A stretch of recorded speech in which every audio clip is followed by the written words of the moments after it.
So, good night, everyone, I guess. First thing, I'm Italian. I need to move my hands, so this thing is gonna kill me right now. If you can hear me, let me know, and I'll fix that. Or I can start yelling like every other Italian in the world. Anyway, yeah, today I wanted to talk about procrastination. And the topic is not Pythoning at all, so I'm not gonna talk about Python at all. So if you're here, you're probably interested in the topic, or you just didn't understand Polish, so you're not in the other room. This is me. That's my Twitter handler, and you can find me like Flavio pretty much everywhere. So if you want to know something else about me, just Google that, and something should come out. Hopefully something good.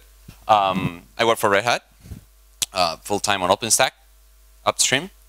I'm part of the RDO team. If you guys don't know what RDO is a community, an open community that makes sure OpenStack works perfectly on every single role-based distribution out there, right? So Fedora, Rail, CentOS, or whatever. We make sure OpenStack works in that. A few other things about me through all this here. I just want to mention the first one. I'm a former GSOC mentor and still a no PW outreach program for women mentor. And I want to mention this now because I want to look cool, but because we need more mentors. And if you are willing to mentor someone, if you are up to this and you like teaching people and you like sharing your knowledge, just please sign up and make sure you help us out there. There's many people that would like to learn the many things you already know.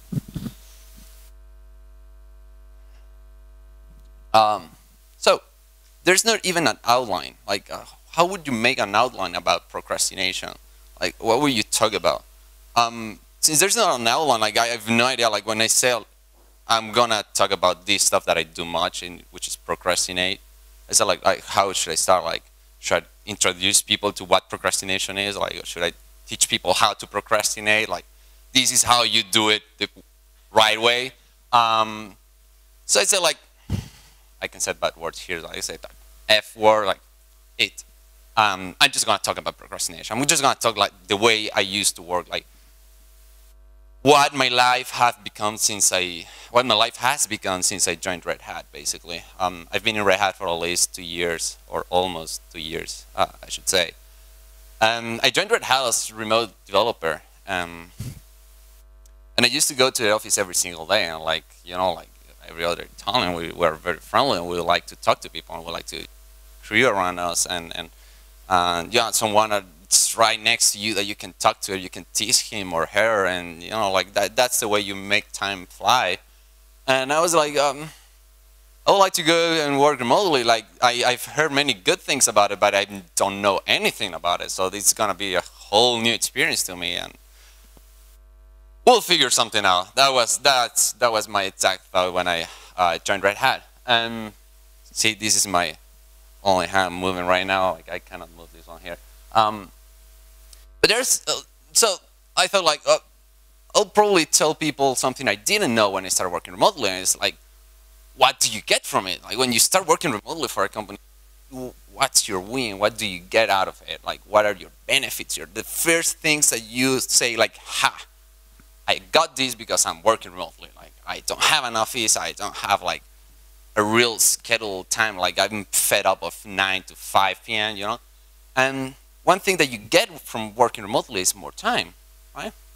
When you start working remotely, you say, like, you probably sign a contract. Like, before I get into working remotely, I want to say, like, working remotely is not freelancing. Freelance is completely different. Like, when you freelance, you're taking care of things that remote developers or remote employees don't take care of, because your company do that for you. Like, if you're a freelance, you have to take care of prices and like doing receipts, and you going to your accountant, and like getting all the things together, and all the legal stuff that a remote employee doesn't take care of, right? And you get more time. Like, you probably have a contract, which has a schedule in it, and like probably, if depending on the country, it may say your working hours are from 9 a.m. to 5 p.m. in the afternoon, or 6 p.m., whatever.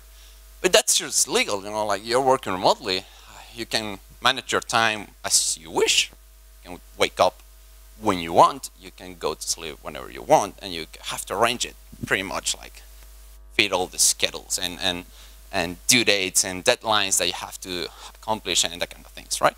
So you get more time. Like you say, like, okay, like I can wake up like 5 minutes before I start working. You can work on your pajamas, on your bed, or whatever. Like you say, okay, I got more time. Like if I want to take a break, I can take a break. If I have to pick my kid from school, I don't have to go from work to the school of my kid. I just can get out of my house, go there, pick him up, and come back home and just keep working.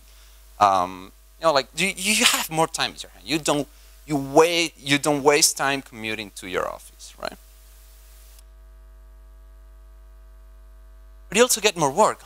When you start working remotely, you suddenly start working more. Like it's inevitably, like if you don't have like me, like a well-formed family, like you don't have like other duties at home, like you will probably just stay there, like because your laptop is there, like your office is right next to you. Like when you wake up in the morning, you probably just take 2 steps and you're already in your office, right? And when you go and have lunch, you probably get back home and you still have your office there, right? So you're attracted to work more.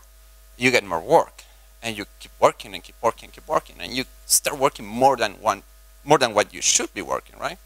And we'll talk a little bit more about this later. But the thing is that you will start working as much as time you get from working remotely for a company. And the other thing that you will realize is that time zones suck a lot. Like for me, like I work in a distributed team, and so my manager is in Tel Aviv, I'm in Italy, and the rest of the team is in the US.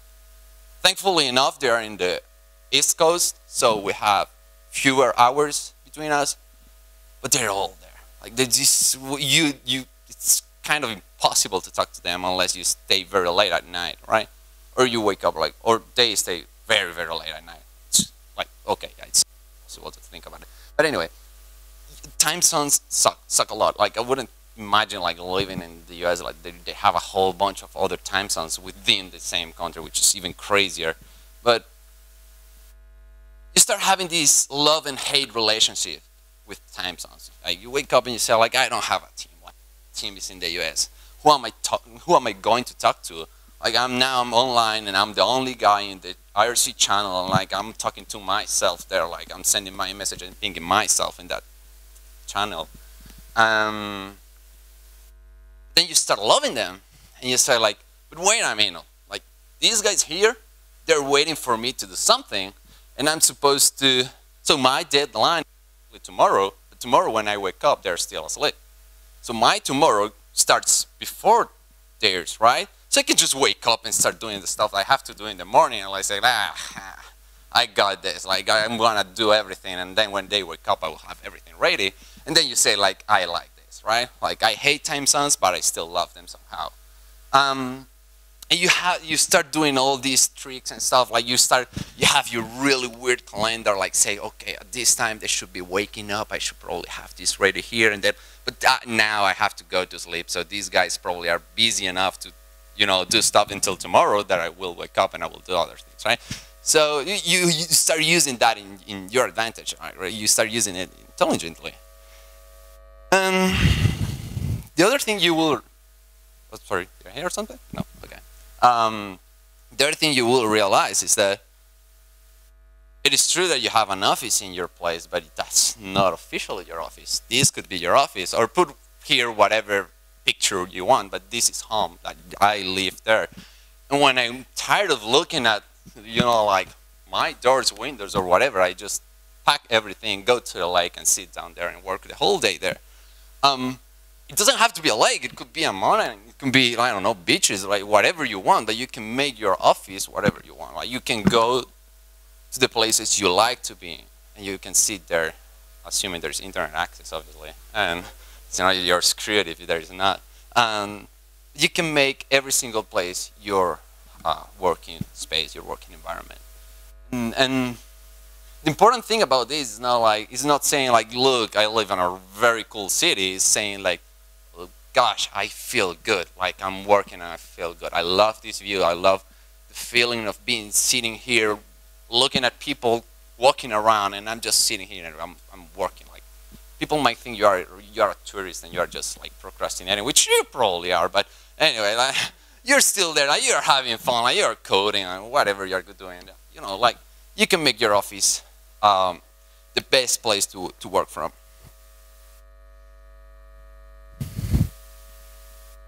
And after, you know, after having realized all those things, you start saying like, I have a whole bunch of work to do, and you probably get to the point where you already did it, and you say like, now what? Or you have a whole bunch of work to do, and you still are doing something else. You say like, I should probably have a schedule, I should probably have a calendar, you know, like all PMs and business people, like they have a whole bunch of appointments there, and like, shit. I don't know, 7:15 I'll start doing this, and I'll probably take 5 minutes to code, and then test runs, and I'll drink coffee there, and you know, you have your schedule all set up. That doesn't work. Just don't do that. Like, at least for me, like, if you're very, very disciplined, that might work for you, but for me, that doesn't work at all. And you start getting this feeling that you're procrastinating, and you're doing something that you shouldn't be doing. But like, after, I don't know, like, I'll just make this up, 6 months working for Red Hat, I realized that procrastination was exactly what made me better, like what made me feel like I was doing something. And I'll tell you why in a bit. But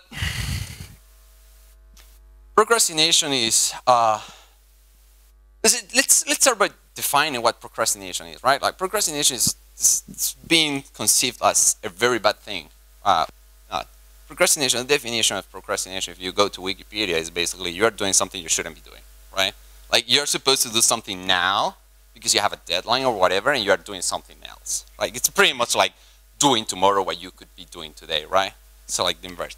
But it's not necessarily a bad thing, you know, like, there are many good things about procrastination that makes you as a person feel better, and hence you'll do a better job on whatever you're doing or whatever you're developing or working on.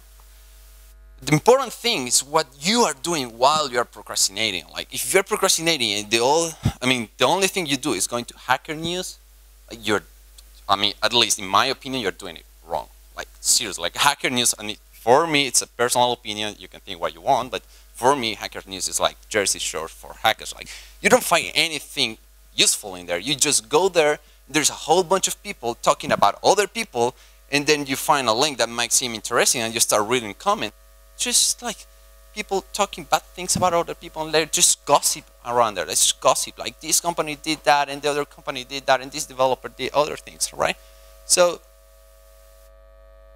you can find like 10% of the things posted on Hacker News might be good, but the rest, at least for me, again, that's just gossip. It's just a waste of time. There's no moderation for you as a person that is going to that research to get information.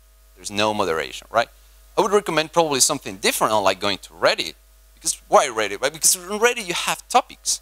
You can subscribe to subreddits that talk about the things you actually want, and you have moderators in Reddit that would delete messages or links or whatever that are not, you know, in context of the with the subreddit that you are subscribed to. So you're pretty sure that every time you go to Reddit, the information you find there might not be, you know, the best one, but at least it's in context, and you know that what you will read there is actually somehow or a little bit interesting for you, right? So the important thing is, when it comes to finding resources or places to go to and get information from, be very careful and be sure that you are looking and you're spending your time on places that you find where you can get something out of it, right? If you think news is that tool for you, be my guest. Like, go there and do whatever you do on Hacker News.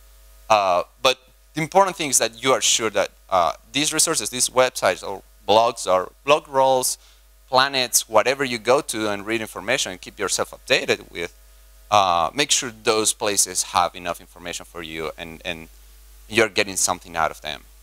That's the important part.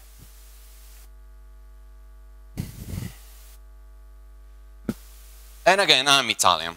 what can I say? I love coffee. It doesn't have to be coffee. It could be, like, I don't know, water cooler conversations or whatever you want. But the whole point here is take breaks. Take very, very long breaks. Like whenever you're working, if you've been working 5 minutes, 1 hour, 3 hours, it doesn't matter. It doesn't have to be that scheduled. It doesn't have to be that precise. It has to be whenever you feel like it.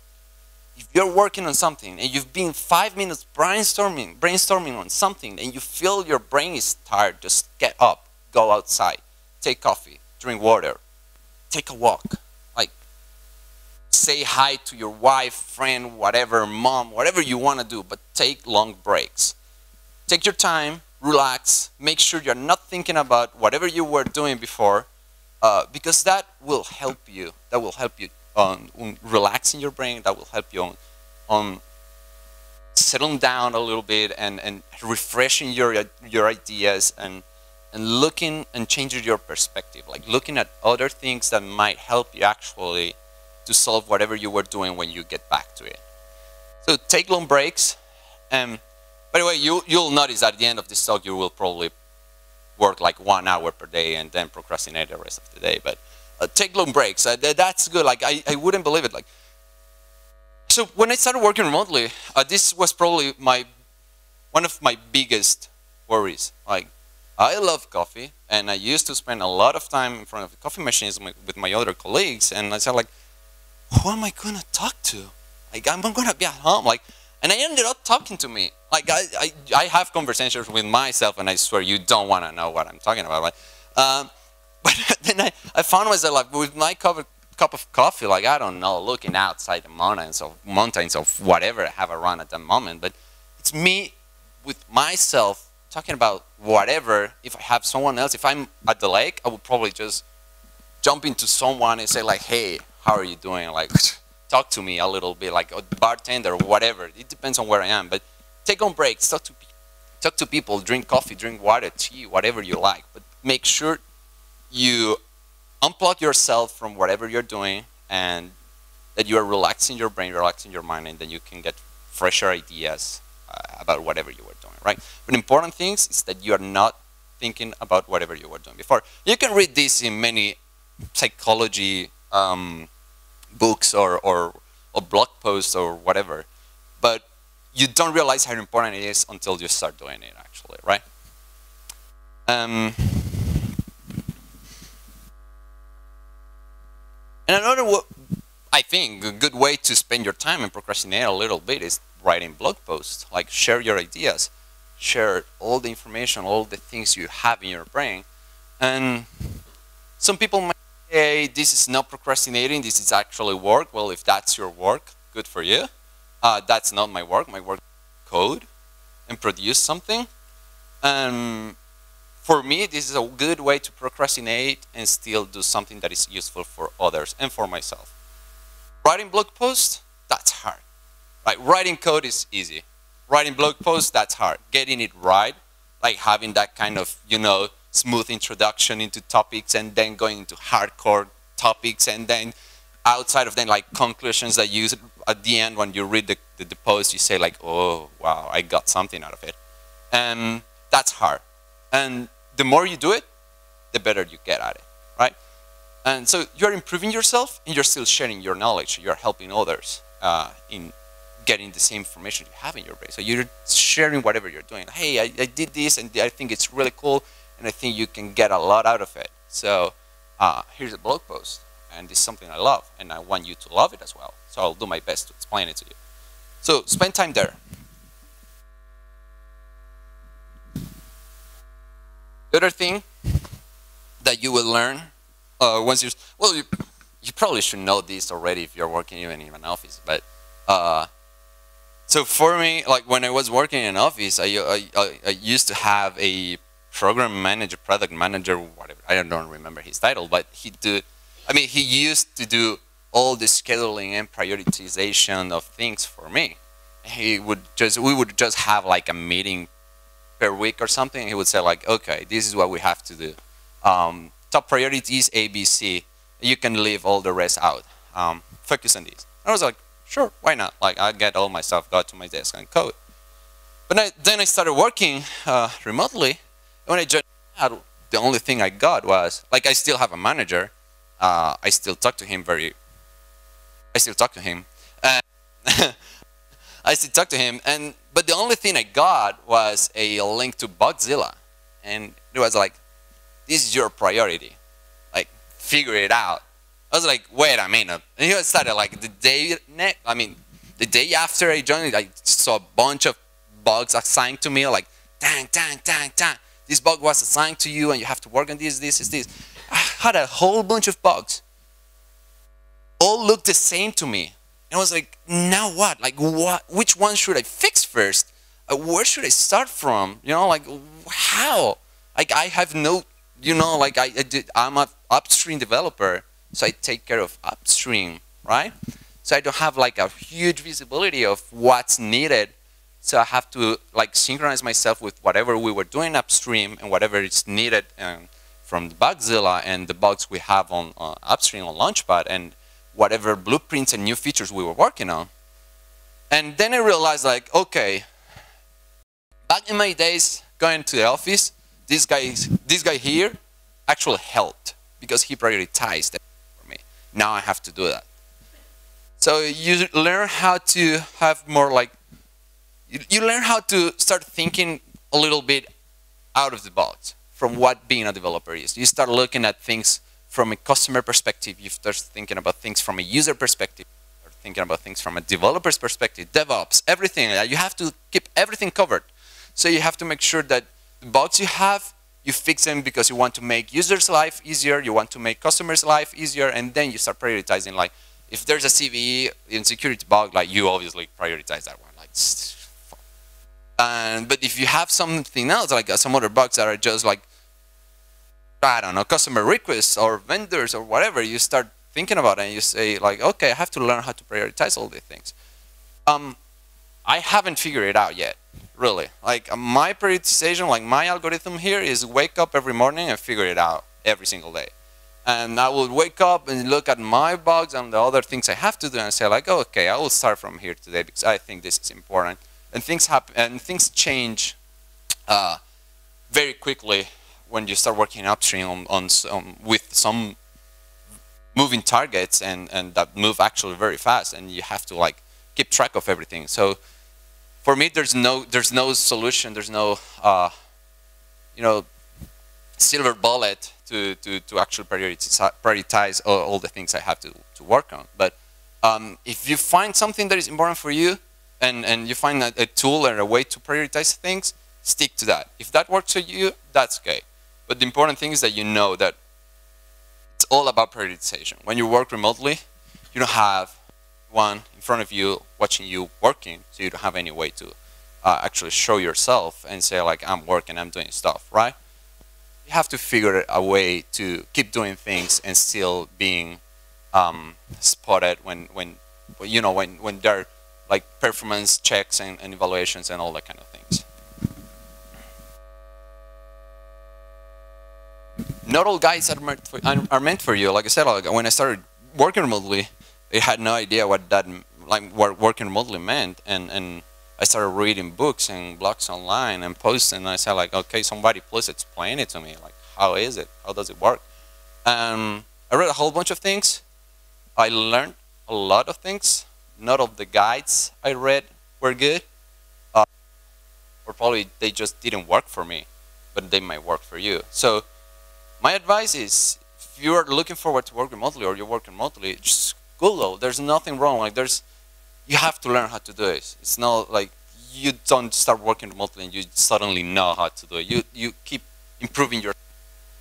There's people that already did this. So go online, buy books or whatever, read about it. It's like reading programming. It's like when you want to read and you want to learn a new programming language, you will probably Google how the syntax is and the same thing. It's basically the same thing. Just go out there and look for information, read, and make sure you try them out. Like, try them. Like, it's not like you cannot read something and simply say, like, this is not going to work for me. Just give it a try. 1 week, 2 days, 3 days. Give it a try. If it doesn't work for you, if it doesn't fit your needs, that's fine. Just move on. Get something else. these are your best friends. You have chats, email, and fun. Hopefully you will have a fun to talk to your team. And that's all I got when I started working remotely. I got on to an RC server email account, and I got my voice over IP fun, and that's the way I communicate. Like, these are your best friends. Make sure you're there. You are free to organize your time as you wish, but make sure when people needs you, you are there. This is something I didn't know how important this is until I started doing it. When I figured out that I might arrange my time as I wish, but when people needs me, I must be there. Like, if my team isn't, I will make sure I have an overlap with them. Like, at least 3 or 4 hours, we'll be working all together. So if I need something from them, I can just ping them. And the same the other way around. Like, if they need something from me, they would just ping me, and we'll start working. But make sure you also optimize all this too. I get a lot of emails, and I'm not proud of this. Like, many people send up and say, like, I've got like 1,000 emails per day. I'm a busy person. Like, I wish I didn't have emails. I swear, I wish I didn't have emails. But I do get a lot of emails. Like, it's probably, you probably already know this, but you should filter your emails. Make sure that everything that's in your inbox is because it's important, and everything else goes away from your inbox. Organize your email and make sure you read just the emails that you might be interested into. Like, read subjects, and make sure you don't waste time reading emails that are not for you. Because, like, emails, and there's people that, since we're working remotely, there's people that take a lot of time to write emails, that seems like essays or something like that. And that takes time. If you're reading a whole email and you are not interested into it, and you get at the end of the email, and you didn't get anything of it, and you cannot add anything to it, you probably shouldn't have read that. So make sure you filter them out. And also use the phone. Like, there's nothing wrong about using the phone. Like, you're remotely, pick the phone up. Like, if I'm on IRC and I get more than 3 pings in a second from the same guy, I would just call him. Like, what? Like, tell him, like, what can I do for you? Let's fix this, but don't ping me like 4 or 5 times in just 1 second, because we are not getting anything done.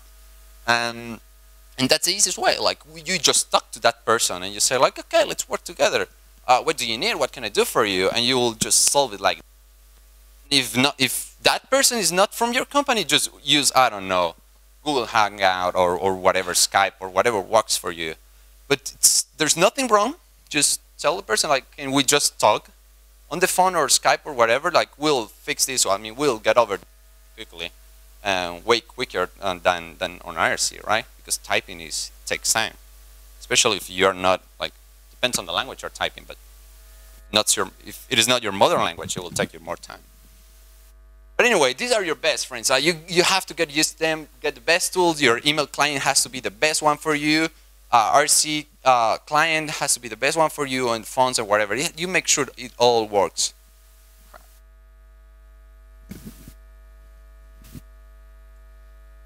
So you're free to choose your time. You're free to arrange your schedule as you wish, but make sure you're there. Make sure you get things done. And like I was saying before, when you start working remotely, if you don't get things done, you won't be spotted in the performance evaluations and things. Or, you know, like, your manager will say, like, okay, it's been 6 months since you. What have you done? Let's check on that, right? So yeah, you gotta be disciplined. Yeah, you gotta find out a way to get things and make sure people knows that you're working on that. And there's nothing wrong about it. Like, sometimes when you're working in an office, you're probably not used to go to your boss and say, like, hey, I wrote that patch and I fixed that bug and I wrote this post. Like, I'm doing things, right? Because your boss is right there. Probably he's already seeing that. He already knows that you're working on things. But if you're working remotely, like, your manager probably doesn't know about that. I mean, he should know, because you should be keeping your updates somewhere. And that's my point. Like, make sure you keep those updates somewhere. I make sure you're present on IRC. You talk to people. You write blog posts. You keep your bugs updated or whatever tool you're using. And make sure you let your manager know what you're doing. Make sure you share with him and with your whole team ideas. Robert, I do it very often. Although the other guys in my team don't work on the same things I work on, like the same project, I still keep updating them and say like, hey, this week I worked on this and this and that. Not because I want to showcase myself, like show the things I've been working on and say like, hey, I get things done, but because I think that it's useful for them as well, that they can get something out of it, and they can also give me some feedback about the things I'm working on. Like, I'm working on this project and I chose, I don't know, database X, and the project is meant to do Y. And they would probably say like, hey, probably that database is not what you're looking for. I would probably use this one. And I had a similar, I don't know, problem like 2 weeks ago, and you can fix like that, right? Sharing the things you're working on is not necessarily spamming your team or showing you up. Like, you're not necessarily just saying that you're working on things. You're just sharing the things you're working on because you want to get feedback from people as well. And that also gives you enough visibility with your managers and the rest of the team. And in order to get things done, it's very easy to get low-hanging fruits. You guys don't know what the long-hanging fruit is. When you go to a bug report, bug tracker like Bugzilla or Launchpad or whatever, long-hanging fruit is a bug that is very easy to fix. Like, I don't know, a typo or a function that is returning a boolean. It shouldn't be returning a boolean. You should just change one line to fix it, right? It's very easy to get those bugs and fix them and say like, I fixed 20 bugs this week. How about that? Like, I'm very productive. And despite that being true, because you are actually fixing bugs, my recommendation is that fixing low-hanging fruits is good, but you should also go for the very high, hairy coconut side, the ones that are very difficult, because you want to learn something. You want to keep digging in the stuff you're working on, and you want to, tease your brain and get your brain working, and spend time like trying to fix algorithms that are actually very difficult, very hard to fix. And you want to get those as well. Like, just the fact that you didn't fix a bug in 1 week, it doesn't mean you're not being productive. It just means you're taking your time, which is good, I think. But that's good. Like, I mean, if you're working on something that is hard, just take your time. Make sure you're doing it right. It's not about how many bugs you fix per week. It's about you being productive on the stuff you're doing. It's like doing the best to get the best out of what you're doing, right? But you don't have to be a hero, right? We've got plenty of them. Like, you don't have to take all the really hard bugs and all the very easy bugs, right? We've got plenty of them. That's why you're working in a team, right? You have to rely on others, as well as others rely on yourself, right? You have to make sure you have enough on your plate to get things done and to improve yourself, but you also have to give others enough for them to do the same thing, right? You're in a team, you want to improve yourself, but you also want your team to be better. So you have to make sure there's enough for everyone to learn something about it, right? So don't try to fix all the bugs, don't try to get everything, don't try to do all yourself just because you want to show your manager or your boss that you're doing things right and that you should be promoted. Like, there are other ways to do that, trust me. But so make sure you don't overload yourself, because you will end up burning out, and I'm pretty sure everyone here has heard that before. Once you're burnt out, you're screwed. Like, your brain stops working, trust me. Been there. Your brain doesn't work. You wake up in the morning and you just stare at your laptop like this, like for half an hour, and you're like, is it I didn't get enough coffee today or what? Like, you're still there, like looking at your laptop and you're not doing anything. The feeling of being burnt out, that's horrible. So be sure you don't get there. Like, make sure you just have enough to keep yourself busy for a while, and then you have enough time to, do other things and relax and procrastinate, obviously.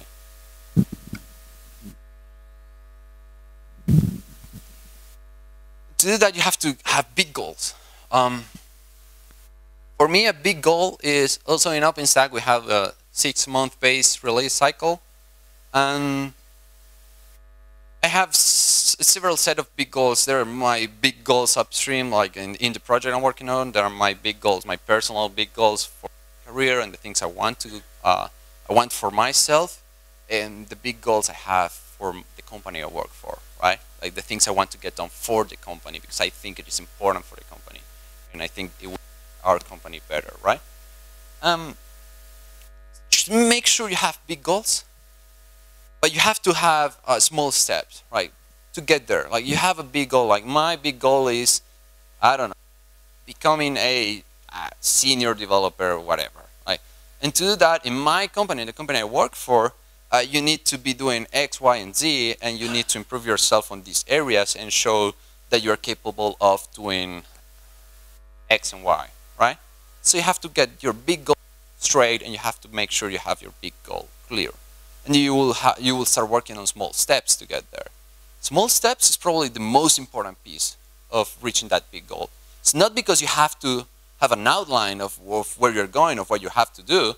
It's because you have to keep yourself motivated. If you don't have small steps, if you don't have small milestones that you have to reach, you will be demotivated at some point. You have your big goal, and since it is big, it's really far away from you, and you have to get there. But when you start working and working and working, and you see like you're not getting anywhere, you're not reaching goals, you're not reaching any pieces, any steps to get there, you will start feeling demotivated, and you'll probably start like slowing down, and then your big goal becomes a really small goal and probably fades away in the memory. So make sure you have small steps to get there. Work on that, like get your big goal straight. Work on your small steps and make sure they are doable. If they are not doable, if they're impossible, they'll probably be a big goal, right? So make sure those small steps are doable and that you can reach them in a sequence, and you can reach them frequently, like every month. You have a small step to get to your goal. And every month, when you get there, you feel like, okay, I'm doing it. I'm getting there. I have to do all these things. And once I've done them, I can talk to my manager or whatever. It depends on your goal. And make sure you keep yourself motivated. When you're working remotely, the motivation, that's right there. That's right there. You don't have anyone around you telling you, you did a good job with that. You don't have anyone around you that you can talk to. The motivation is right there. If you don't keep an eye on yourself, and if you don't keep an eye on that and keeping yourself motivated, you'll probably fall in that. And if you get demotivated, that's terrible for you as a remote developer, because you cannot talk to anyone. You cannot go to the office and say like, hey buddy, can I talk to you? Like, I'm feeling demotivated, help me out here, right? Unless you pick up the phone and you get to start talking to other people, right? But you have to make sure that you can for yourself. So keep yourself motivated. Big goals, small steps. And work on your growth. So there's something funny about this slide. If you notice that I already used that graphic in another slide. So here's the thing about this deck here. I've given this talk like this 3 times. The first time, I finished the talk like 2 hours before the talk. I finished the slides 2 hours before the talk. The second time, I finished editing the slides before the talk. Like 2 hours. And this time I said like, I have my slides wrong. Like this time I cannot say like, I procrastinated, I didn't have my slides done. And then I checked the schedule and I saw like, you have 1 hour. And I said like, ugh. This talk here is for 30 minutes or something like that. I said, I have to add something. Like then I had to edit my slides again, and I just like, I didn't have any, and I said, I'm gonna pick this one here, I'm gonna put it there because it looks nice. But the whole thing is that I wanted in some way in this presentation that I do this implicitly normally to talk about the growth. Like your growth is important, and if even if you're working from an office, your growth is in your hands. So when you start procrastinating, you start spending time in things that are not your actual work, make sure those things are good for you, and make sure those things improve you and help you on your growth and becoming not just a better developer or a better, whatever you do, program manager or whatever. But they also have to help you become a better person, or just feeling good with yourself. All those things, I'm not a psychologist, but I do for sure that all those things are important for you as a person. Something I started doing, damn it, Something I started doing when I started procrastinating, I started playing guitar again. Like for a very long time, I didn't play. Like I actually never played. Anyway, like I never got to the point where I knew something enough to say that I knew how to play guitar. But I decided to pick it up again after more than, I don't know, 15 years. I said like I'm gonna give it a try again. And sometimes when I'm working, I'm tired, and I say like I'll stop. I'll just get my guitar and start, watching videos and whatever, and trying to learn new songs and improving myself, because that helps me. That makes me feel good. And you should do the same thing for you with whatever you like to do. Is it photo editing? Is it, I don't know, writing, reading, whatever? Just do something and make sure that whatever you're doing helps you out and helps you grow as a person and as developer in your career. Just one last slide, and I swear I'm done. Remember when I said like when you start working remotely, you start working more. You don't need to work remotely to work more. Like I've been workaholic even when I worked in the office. I don't know, that was my passion, work. And I decided to work and work and work, and I would go home after work and I would keep working. And when I started working remotely, I didn't have to go home. I was already home, and I kept working, and until very, very late at night. And like since 2 months, probably, I decided to stop doing that. Workaholism is a problem, and I have this problem, and I have to stop it. Like, it is not getting me anywhere. Like, I definitely enjoy working because I feel good. I like what I do. It's my passion, but it's killing me. Like, my brain the next day doesn't work. Like, you stare at your laptop and your brain is not working. It's not processing anything. And as much as you wish it wasn't true, it is true. So workaholism is actually a problem. If you find yourself working a lot, I mean, there will always be excuses. Like, trust me on this. Like, when you get home and you say like I have to work, and you hear someone saying like, no, you don't. Like, yeah, I have, because I have to finish this project. Right? There's always an excuse to get back to work. There's always one. If you have a startup, like there are plenty of them. But it is a problem. So make sure you keep an eye on yourself and make sure you take your time off. Procrastinate, that's helpful, trust me. Like, just stop doing whatever you're doing and do something else. Stop being workaholic. Take time for yourself, for your family, for your friends, for whatever you want to do. Doesn't matter if it's selfish, wish, or something that you want to do for others. Just make sure you do it and make sure you feel good with it. And stop working that much, because it's not helpful. You will burn out, and trust me, you will burn out, and being burnt out is not good. Some books recommendations, in case you want. Remote, office not required. I don't remember, I think it's 37 Signals, the guys behind 37 Signals that wrote that, or the guy at GitHub, I don't remember exactly. But these two guys wrote that book called Remote. It's a very good book if you start working remotely. Has a whole bunch of ideas. Not necessarily all of them are meant for you, but there are a whole bunch of very good ideas there.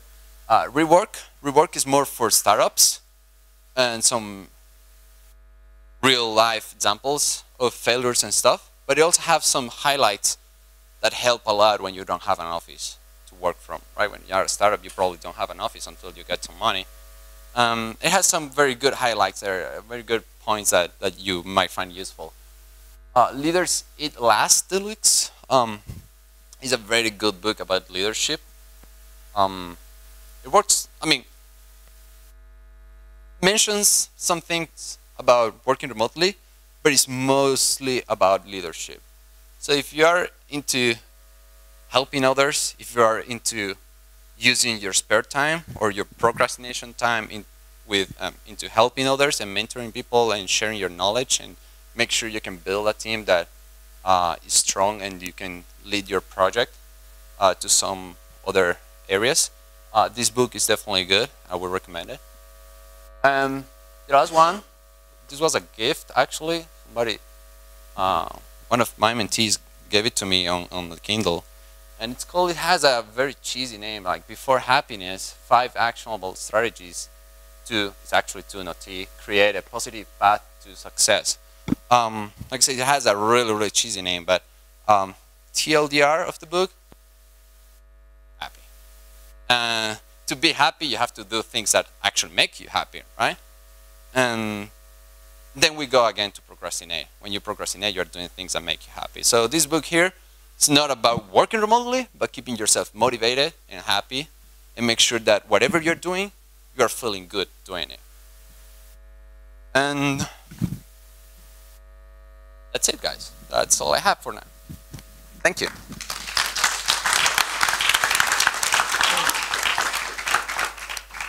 Is there time for questions?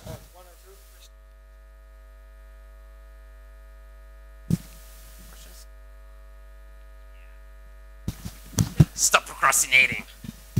Thanks. So you said all these nice things about procrastinating and how you sit on the beach doing work, not doing work. A simple question is, I guess you have requirements, deadlines, and so on. How do you manage? Do you get to do what you do? I don't know, like I'm kind of required to do 40 hours a week. Like if you're required to do that, do you manage? Yeah. So. And how? Priorities. How? Remember the slide when I said like priorities is everything? If you figure out how to prioritize your time and how to, you know, order the things you have to do in a way that works for you, you will get eventually. So for me, it's pretty much like looking when my deadline is in terms of development and features and whatever releases, and based on that, I will figure out how much time a feature may or may not take me, and I will probably start working on that with enough time in advance. But I will definitely not work on everything. Like when we release something and we know what we have to do for the next release, I wouldn't start working on that right away. Like the first month is like wasted for me.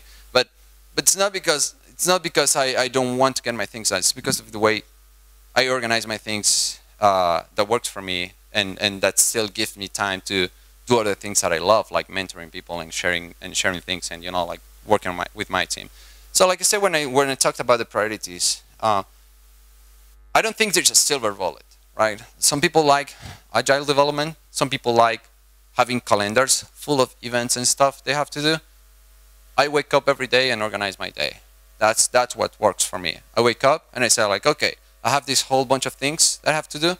These other patches that are failing CI probably that I have to look at and see what's going on there.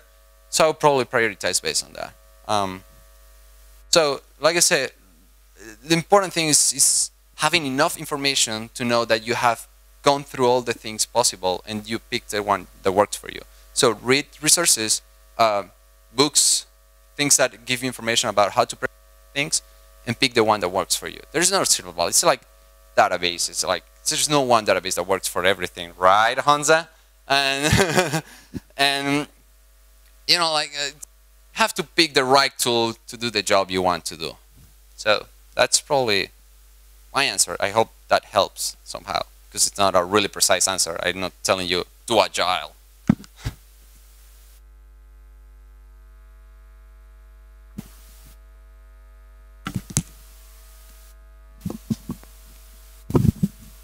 Hello, you give an example of bad remote project manager. Can you give an example of good project manager on remote employment now?